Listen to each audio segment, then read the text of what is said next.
Hi, I'm Matt. Hey there, I'm Bianca. And in this video, we're talking with Dave and Morgan, the reigning Ms Sapphire, and we're also going to talk to them about the changes and evolutions they've had since they started swinging many years ago. That's right, so keep watching. In case you don't recognize where we're at, where are we, Morgan? We are in the side piece lounge of Club Sapphire, our newest space. And this one, I think, is the Panther room, but I could be wrong on that. You can tell because there's a panther right there. You can't even see him. Sexy panther. Panther. Yeah, not too long ago, Club Sapphire expanded quite a bit. And so they have this whole other secondary space, which is more of a relaxing, quieter space. If you want to get away from the big bar, the party, all that atmosphere, come in here, quiet it down. Yeah, nice speakeasy space, have conversations with people. So totally different vibe than the dance floor, dance party kind of vibe, which is awesome. Yeah. So if you haven't checked it out, make sure you come to Club Sapphire and see all the cool new stuff. So anyway, let's get to you guys. So if you don't know Dave and Morgan, if you ever come to Club Sapphire and you come to the 101 class, yes, you are the ones that are hitting on all the new people. Is that correct? Yeah. Sometimes we even teach them things. So, yeah, perfect. Perfect. Yeah. So you are now Ms Sapphire 2026. Yes, I'm so excited about it. Okay, so tell us about that. What was that contest? So the contest was so much fun. Miss Bianca did all of the work for it. I just showed up and looked pretty. Sure. What was really awesome is that Club Sapphire has shifted their focus of the Ms Sapphire contest in the last couple of years, where it used to be focused on sending a contestant to a different lifestyle contest. And recently we said that's still an option, but it's also really awesome to have an amazing ambassador for the club and our members. And that really excited me. And so that's really what drew me to run this year. So as an ambassador, what are your duties? Like, are you assigned duties, or do you just kind of assign yourself duties? Like, what do you do as an ambassador? Yeah, I just get to be myself, which is awesome. So still very much welcoming folks, whether they're returning members or new members. And, I'm definitely going to be hyping some of the parties and really trying to help bring that positive energy and vibe to parties that I attend. But there's no set requirement of I have to attend X number of parties or I have to do X things. Though there'll certainly be some really awesome parties that I'll be especially invited to. I do wear my crown and sash and crown when I am attending the parties to really help kind of, again, just be that ambassador so folks know, come up and say hi. I feel like we say come up and say hi to us without the sash. Say that a lot. But if you don't know who we are, just look for the sash and crown when you see us. Yeah, even more so. There is such a wealth of information because they do teach the 101 classes that Dave and Morgan are great people to come talk to. If you're brand new and you're just sitting there like deer in headlights, they're a really great couple to come like get a tour or like just acclimated to the club. And also they know everybody. So you can meet a bunch of people if you know Dave and Morgan. Yeah, absolutely. We're happy to introduce. And that's one of the things we loved about this being Ms Sapphire and being an ambassador. That's kind of how we act all the time anyway. Yeah. We're always saying hi to people and like, welcome in, that kind of thing. Dave, how did you support Morgan through the process? I helped with some of her dancing by supporting, mostly by supporting, I mean, carrying bags, but other kinds of support too are good. I also had to do a little dance routine. It's not required, but a tradition that guys do a little bit of drag, and I did. It was sparkly. There was sparkly sequins and a song and fishnets. Fishnets. Yeah. In case you don't know, the Ms Sapphire contest happens every year in November here at Club Sapphire. And so when you win, what do you get? So one of the things, in addition to this amazing crown and gorgeous sash, I get free parties for a year, which has a massive value. That's a pretty big perk. Yeah, that's a perk. What else do you get? I also get a boudoir photo shoot. Which you just did. Just did hours ago. Can you give us a sneak peek of what you were doing there? You're looking at it. Yeah, we did some pictures with just this outfit here. But it was really great because they send so much information to really help you know what are you getting into, tips and tricks for what to do. You get to bring different outfits. We went through the outfits so that I could have a little bit of, a really excellent photographer say, that's going to work great. that might not work so great because he wants me to have amazing pictures at the end of it, which is awesome. I also got a professional hair and makeup artist to do my hair and makeup.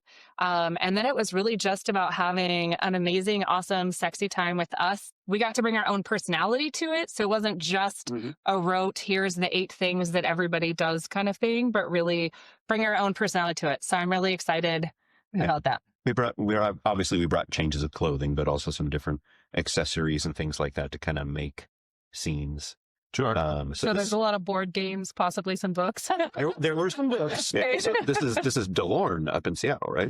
Yeah. You guys, you're still hosting the board game night, right? Yes. Yeah. So that is actually one of the other parts of Club Sapphire that we don't really talk about too much. That is kind of a cool thing about this club specifically is there are these kind of non-sexy nights. Like we'll host trivia night that we do that once a month. You have the board game night. They do.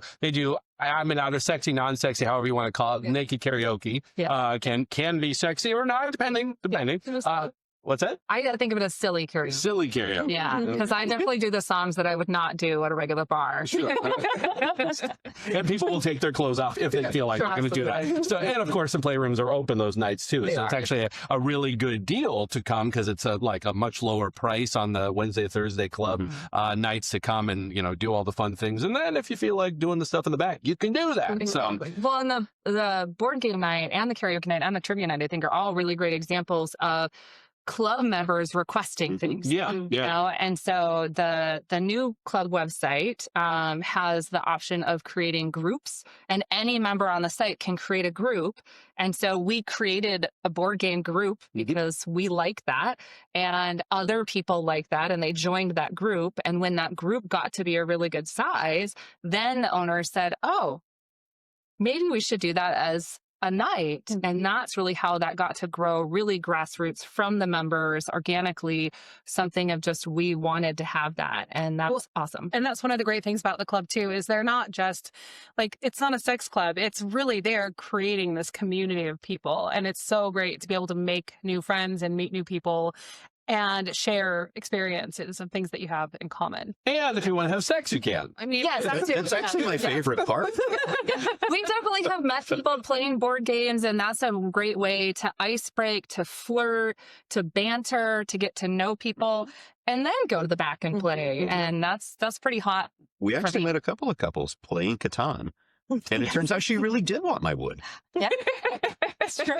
All right, so that's awesome that you won that. Congratulations. That's really. Oh, you also get a locker. You the locker with your name on it and all that. Yeah, so that's bling and jazz. Yeah, that's right. Yeah, I spent a lot of time blinging that locker. I love it. I love it. So congratulations again on that. That is really amazing. We're really proud of you, and you are both of you are excellent ambassadors for the club. So let's kind of talk about your whole lifestyle experience. So how long you guys been lifestyle? Remind the crowd now. I would say officially about 8 years. 8 years. And probably a year or two before that, we just didn't know what it was. And we were just like out having threesomes with people. And we're like, oh, we're just like kinky. Doing this thing. There's a whole community of people that do this. Really? Oh, we've got to try this out. Turns out it was great, and we've been doing it ever since. Yeah. Okay, so now Bianca told me that you're not a big fan of the fact that I like to use the term evolution in the concept of a couple in the lifestyle can change over time. Okay, so I will talk sometimes on these videos about, for example, a couple that starts out doing same room, and that's all they want to do. But then, a couple years into it, they might do separate room, they might do hot wifing, they might do all the different things that they can do, and they change and evolve in that direction. Some people will go the opposite direction and will evolve from, they start out, for example, in the polyamorous world. They come to the club and they're like, we can fuck anybody we want. I don't need to know their name. Woohoo! And slowly will change into that. So, I mean, that's kind of always how I use the term, that it's every couple. I wouldn't say every couple. There's probably some couples that are the same from day one to day 1,000 in how they do things. But I would tend to say that's probably a smaller percentage of the people. Everybody goes through some forms of change through the lifestyle. Oh, yeah. So I love to hear like where you were at the beginning and what you've kind of gone through as far as change and where you're at now. Yeah.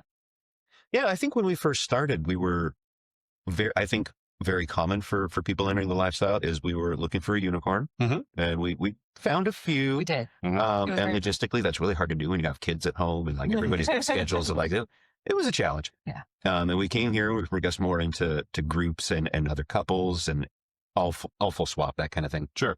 But then over the years, even that sometimes would be a bit of a challenge where we love the hotel parties. They're fantastic. We do the Westports out on the coast with Club Sapphire. They're a great time.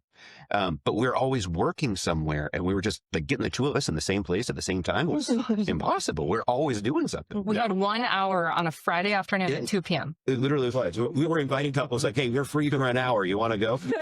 And it just, It's not very sexy invite. I mean, it can be. It can. If the other people are like, yeah, I got 15 minutes. Let's go. I only need 2. Trust me, it'll be fast. But so maybe 3 or 4 years ago at this point, we decided we were going to try playing separately. Okay. Just purely from at Westport, we already know most of these people anyway. We're comfortable with them. Yeah.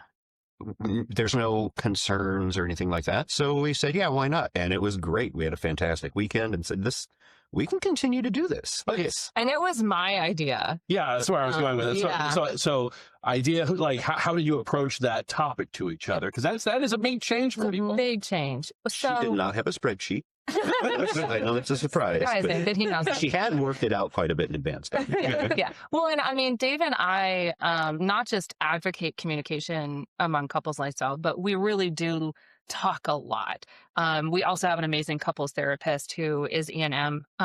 Which we also recommend if you have a couples therapist versed in E&M, can really help. They're going to talk through the things you're like, oh, I didn't think about that other therapists might not bring up because they're a little shy about talking about sex. Yeah. Sure. Well, let me just stop you there. So if that is something that you might be interested, comment below and we'll get you the contact information. Yeah. Absolutely. Yeah. All right. So So we had some conversations about what do we want out of Westport? What do we really like? And the changes with our schedules. And so I suggested, okay, look, I feel so comfortable with the people, Club Sapphire members in general. That's been an evolution for me of just, I trust them, right? No one is trying to swoop in and take my husband from me. Maybe for 20 minutes, but not too long. And so I said, let's give this a try. Doesn't mean that we're going to, from now on, do it forever, but Westport was a really great little petri dish of trying something new. And then we tried it, and then we talked about it afterwards and said, did we like this or not? How did that work for us? So a lot of communication, a lot of conversation beforehand, talking about what would that look like. And it turned out really great. Our biggest takeaway of tweaking and adjusting is that we had not scheduled and talked about how would we communicate about who got our room to play with someone else. And so he would be playing with someone lovely, and I would just want to go in and get a snack or get a refill of my drink. We got over by clarifying that she is always invited. That's true. No, so one of the next takeovers, I was playing with somebody, and you came in, but you know, I was like, "You want to join?" She's like, "Actually, no. I'm going to this seminar on like how to throw a house party." And she was like getting a drink and grabbing some bags of stuff to take out, and she's like, "No, keep going, have fun, bye." Okay, have fun learning about parties. Okay, Dave. Sorry.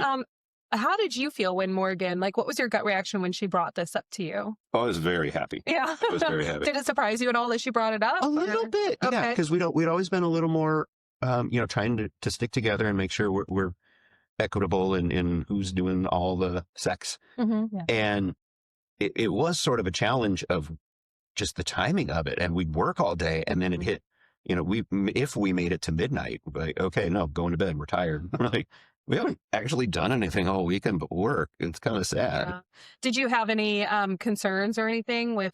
No. No. Okay. I feel like you felt as comfortable as she did. Yeah, I feel like maybe if we didn't know as many people, or if it were a night here versus a hotel party where we do frequently know at least half the people there, sure, I might feel a little differently about it. But like, this community is so safe, and like, I'm not worried at all. Like, go have fun. Even. Yeah, there's just no concern. And including, so if she went off to play and you weren't playing, Oh, yeah, time.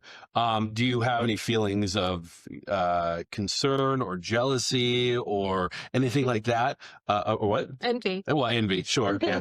You know, not usually. I suppose there could be, and you can talk about this more. I guess the only time I've ever really felt that was if I wasn't at least thrown an invite. Okay. Where like Morgan knows she's always invited, and she's usually like, "Nah, I'm good. Go have fun." If I didn't even get the invite, I'd be like, well, I'm going to say no because I'm busy. But, you know, you can always still invite me. Everybody wants to be invited. Yeah. Sure. And I think you've had some experience with that too, or at least when you weren't able to. I mean, part of where I brought it up in the first place was also that we have different libido speeds. And so I had felt like there were times that I was holding him back because I just was socializing more than I was sexing. And then adding on working and hanging out and doing all these different things, it was just really hard to make those connections with all of us, where there were a number of people who were connecting with just him or just me. And so it was great to kind of experiment with that and say, what would we want to do that? But also we started with threesomes and adding a woman to the group. And I went through the full spectrum of bi curious to bi comfortable, and I'm identifying that I'm not bi. We have friends who I now say that I am bi from the waist up, because women are sisters and boobs are amazing. Like, I don't know anyone who doesn't like a good. It is really hard to sit here with you and not get distracted. So Dave, in case the audience didn't know, this is the first video we've done with her brand new breasts. Yeah, Yes. She had those. So I definitely brought them out. Yeah, They're out there. The 2026 model. They're noticeable. Yeah, They're fantastic. So, do you feel anything, or do you ever feel any concerns when he's off playing and you're not? Right. No, but definitely that sense of, for me, my jealousy has always stemmed from how much attention Dave is giving to someone else than me. So it doesn't have to do with sex so much as attention. And so that's been a thing that we've talked about a lot is, you know, how much attention is he giving to me? How much intention is he giving to me, right? Is he intentionally creating time and space for me? Is he putting that attention to others?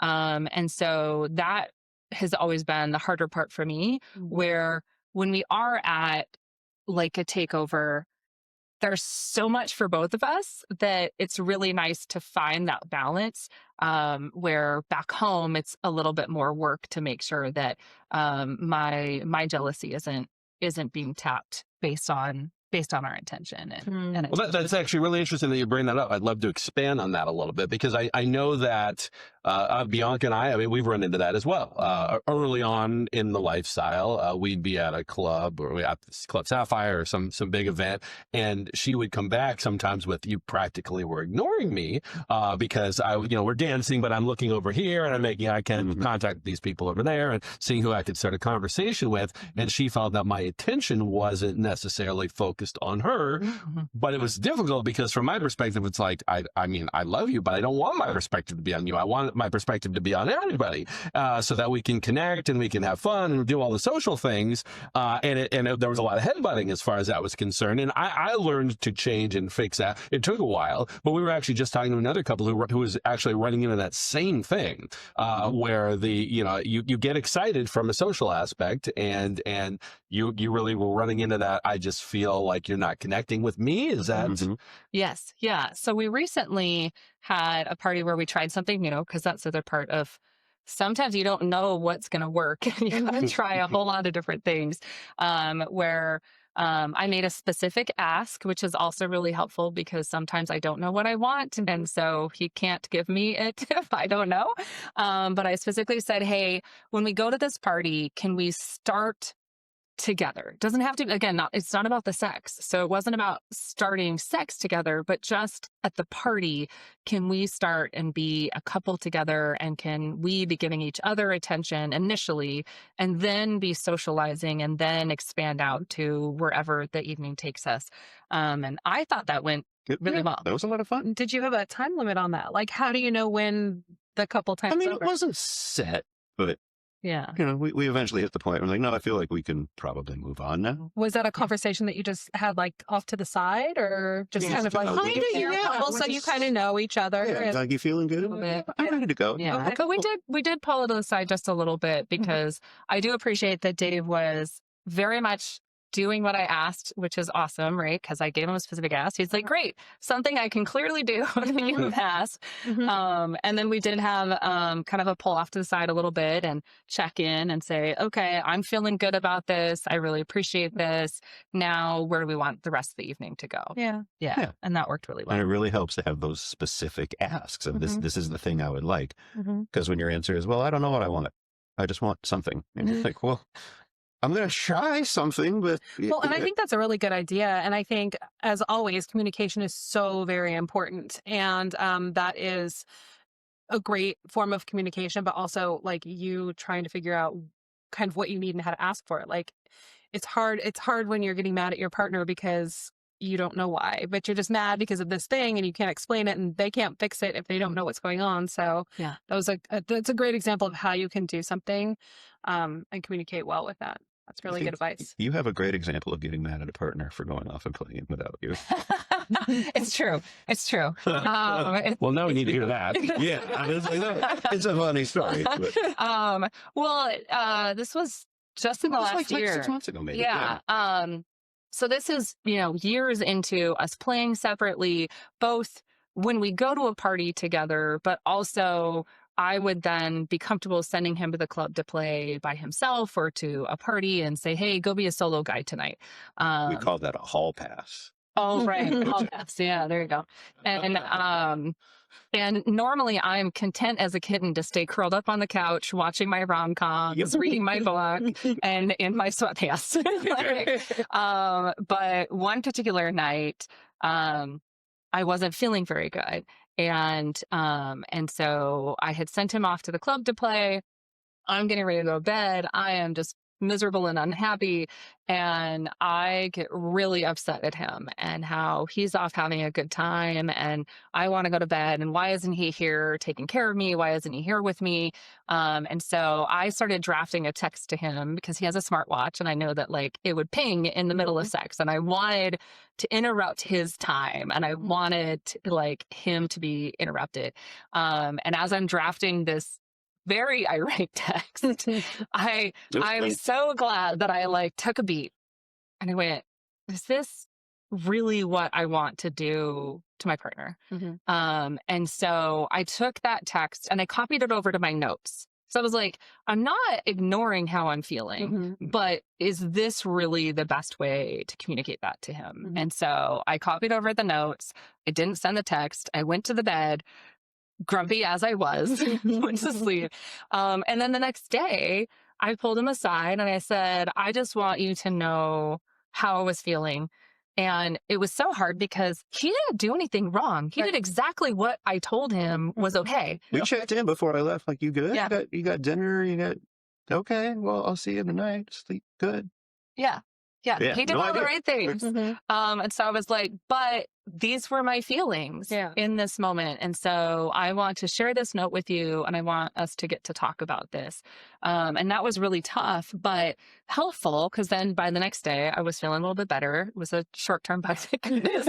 And I could recognize that it was all of a sudden I went from I was choosing not to go with him to feeling like I can't go because I'm sick. And then that's really where it was absolutely me. But that doesn't mean it wasn't valid. Right. Like I still felt that way. I still had that reaction and it was really good for us to talk through.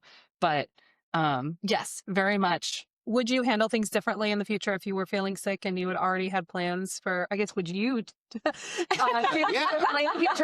you had plans while she was sick, and would that like, would this situation change? I think so. Would you Yeah, I think maybe we would acknowledge like, oh, okay, but I'm gonna, and it's very much about the different care styles. Mm. Where Morgan is very much like she wants the chicken soup and she wants somebody to snuggle her and tuck her in and all that kind of stuff. Where if I'm sick, I'm like, leave me alone. Mm-hmm. She's like, oh, you want food? I'm like, no, I don't want food. Just leave me alone. She's like, oh, you want to? I know, just leave me alone. I don't feel good. Go away.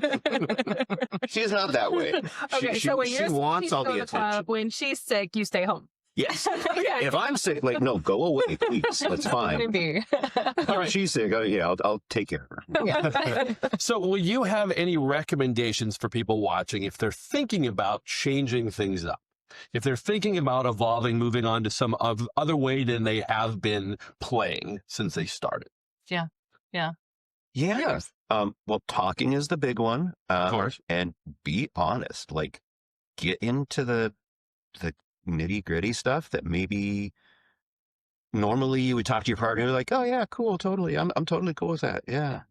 Like, no, for real though. Like, how do you really feel? Say what you mean.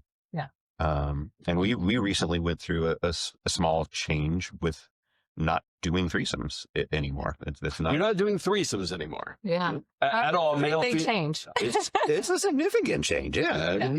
Can I ask why? And it's okay if you don't want to answer that. Yeah. Yeah. Oh, okay. Yeah. I mean, part of it was, like I said, me fully getting into the I'm not bi. Sure. And so for me, threesomes with another woman, all I was doing was sharing Dave. Yeah. And Dave's wonderful and I'm happy to share him with others. But in that moment, it felt like taking turns. Yeah. And that just wasn't very enjoyable to me. So that was a really big change for us where we haven't really done a lot of male, female, male threesomes. Okay. So that's actually something I'm not putting on record, but I am trying to explore a little bit. Oh, okay. So that's not off the table. Okay. But that hadn't been on the table really. Sure. And so taking the idea of just adding a unicorn to us, which we had done a lot for years and have really good experiences. It's not that we hadn't, but it just had hit a point where I was like, this is not filling my cup. Sure. And so being able to say that, which is a huge change. It's very hard. We have lots of really great unicorn friends. Dave gets to connect with a lot of them as a solo guy, and then they meet me, and they're like, "Ooh, double the fun!" And then I'm like, "Oh, sorry, I'm not on the table." And so that has definitely been tough. He would go to introduce me to someone that he had gotten to play with, and be like, "Oh, cool, they're really into." Right, you're not okay.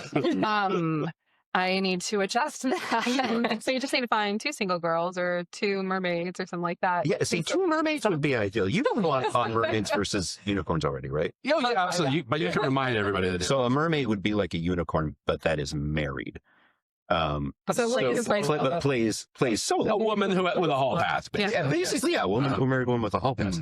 And the perk being there's probably not a whole lot of feelings of this person's going to steal my partner away. You're like, no, nobody's stealing each other's partners, so we're just fucking. I'm a big fan of that. Like, I'm not stealing anybody's partner. Hearts, not hearts. Parts, not hearts. Yeah. All right. It is tough to work through those changes and to talk through those. And my advice to folks who were exploring is, like I said, when we first started the very first Westport playing separately, doesn't mean that that's actually how we would have walked away from that. We might have had that weekend and said, interesting experiment, doesn't work for us. We don't want to do that anymore. And so having that mindset at the beginning of that kind of scientific experiment and experiments can fail and that's okay. Instead of thinking this decision is forever, or if it doesn't work for us, there's something wrong.